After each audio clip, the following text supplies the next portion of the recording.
This next one's going to blow your mind, Will, because you're always nagging me about the mysterious Bitcoin wallet that I haven't retrieved. I don't know how many Bitcoin I have in there, probably like 3 or something, which I know you're very upset about. But imagine I had a Bitcoin wallet that I couldn't access with 7,000 Bitcoin. Imagine 7,000. that. Yeah, because that would have 7,002 exactly, which equates to $236 million at the time of this article. Wow. This guy has 2 more chances to guess his password before he's locked out of $236 million worth of Bitcoin. Can you imagine the stress? A stress level so high that you would have rather the whole thing never happened to you. No, I want it to happen to me. I'm sure there's ways. There's no ways, Will. No? Will, It's over? imagine living the rest of your life having misplaced, having forgotten your password to $236 million, and then having to live another, whatever you got left, 40 years. What? 40 Or years? 45. Oh, okay. Yeah, that sounds better.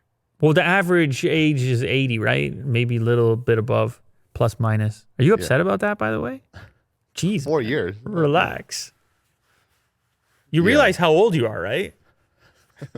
Well, I was hoping to live forever. What are you going to do, 100 or something? Is that your plan? Well, we'll see. Wow. I never knew you had such plans for this intense longevity. We'll see how the world shapes up. How are you going to in a get there, couple though? years. What is your strategy? Like, what are you doing to take care of yourself? CRISPR. What's that? CRISPR. Oh, okay. All right. Somehow. Oh, okay. All right. I see where genetic, you're going with that. Anyway, this guy, let's see what happened here. Stefan Thomas, a programmer in San Francisco, had 7,002 Bitcoin tucked away, currently worth $236 million, $250 million. He has no idea how to access it and can only guess 2 more passwords before being locked out forever. He's very upset, by the way. He has come out and said, this whole idea of being your own bank, let me put it this way. Do you make your own shoes? The reason we have banks is that we don't want to deal with all those things that banks do. Kind of right. Now, I know there's a lot of people be upset at this and they're like, dude, all you got to do, what do they call it? Cold wallet, cold storage, paper wallet. You just got to, all you got to do physical. is, physically get a safe and I don't know, do something like that. But he is kind of right in the sense that once it's worth $236 million, it's a little bit stressful, even with access to it. If you just have it, I don't know. It's such a new idea that it's exclusively yours and that there's no body overseeing. I mean, that's what people love about Bitcoin as well, is that there's no banks involved and it's not inflationary currency and blah, blah, blah. Right. But in this guy's case, he doesn't care about any of your reasons because he has effectively forgotten his password. There have been companies started up, experts that claim to have ways to try to recover this stuff. But for whatever reason, I guess that's not working out in this guy's case. He's got 2 more chances to unlock it. Yeah. But I have to say, man, let me ask you something. Okay. I'm going to give you a hypothetical right here. Here's your options. You can be Willie Do, live your life. None of this ever happens or takes place. Just your real life, the Willie Do life. Or you can be the same Willie Do who happened to forget his password to 236 million Bitcoin, but you only have 1 password attempt left. And you got to live every single day with that knowledge. Which one would you rather have? The potential to remember. Can I manipulate it though? How can you manipulate it? Well, I want to put it out into the world. Like, listen, there's 236 million at stake. I'll give you half if you can crack it. Right? No, you can't do that. You can't, and I'm not sure anybody could actually help you in that circumstance. I'm just saying it's just you, and it's your own lonely experience, Yeah. your own weird kind of guilt, and the strange philosophical position you're in, knowing that this little mishap was worth 236 million in Bitcoin. So you're saying maybe ignorance is bliss kind of situation? If it's the first, it's just, isn't it weird how these things that we perceive as being the goal, like we see it as being the target. Like, for example, getting to $236 million, the amount of positive feeling on one side of having that potential is offset by the screw up. The screw up becomes a $236 million screw up. Blunder, yeah. That becomes weirdly your identity. Yeah. Like, I just don't even want to be that person. I'm not, you know what, this is very cruel what I'm saying right now. But No, I hear you. You can sense from the way he's commenting to the New York Times of being resentful to Bitcoin as a whole, and being resentful to the idea, and probably to a certain extent resentful towards himself. And that's a whole, we all make mistakes, by the way. It actually, the size of the mistake, extreme in this case, but there have been worse mistakes that have no monetary correlation at all. They could just be in your personal life. They could be.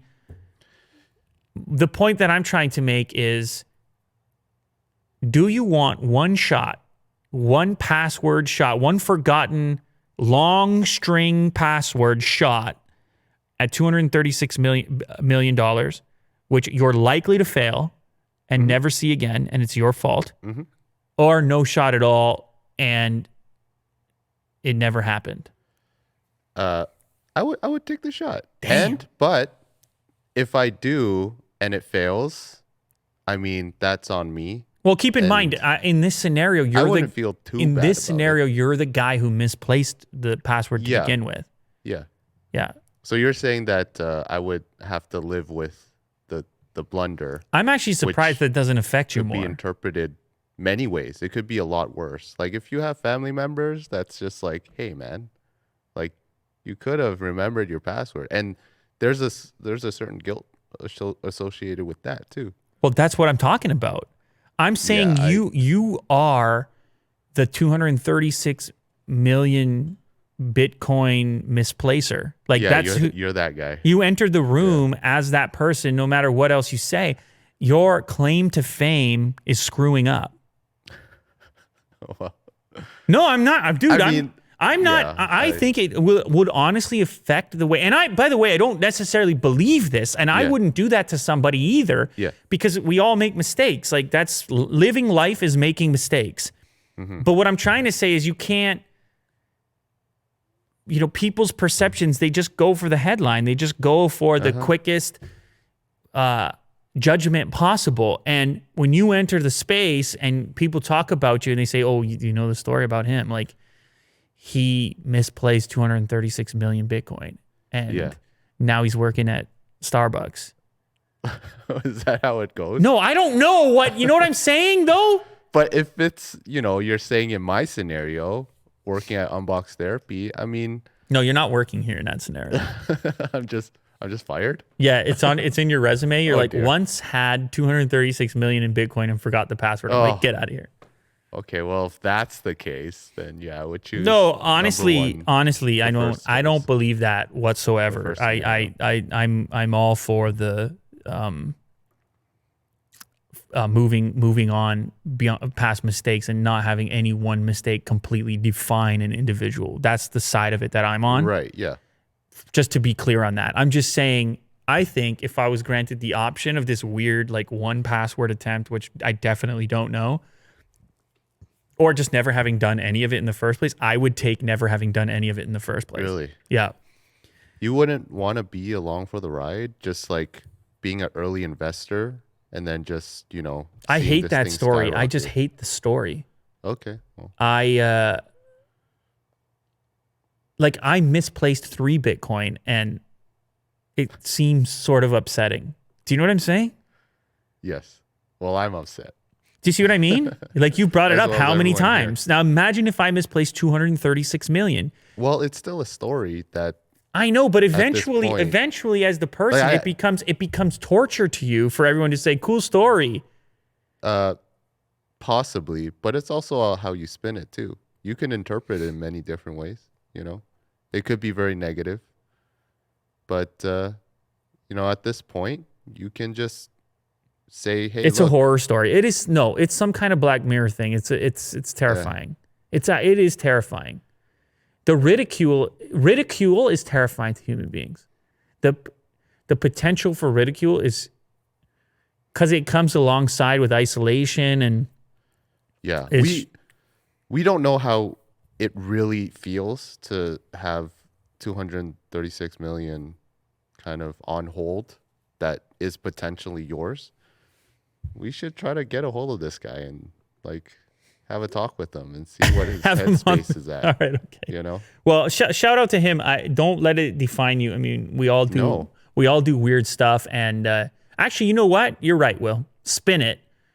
Become the guy that does it all over again. You know what I Yeah, mean? on Dogecoin. That's how you can do it in such a way. I mean, I don't want to tell him he has to make 236 million, but you can spin it. You're right. There's a way to spin it. Yeah, he might be living a good life. I like optimism. Yeah. I like optimism.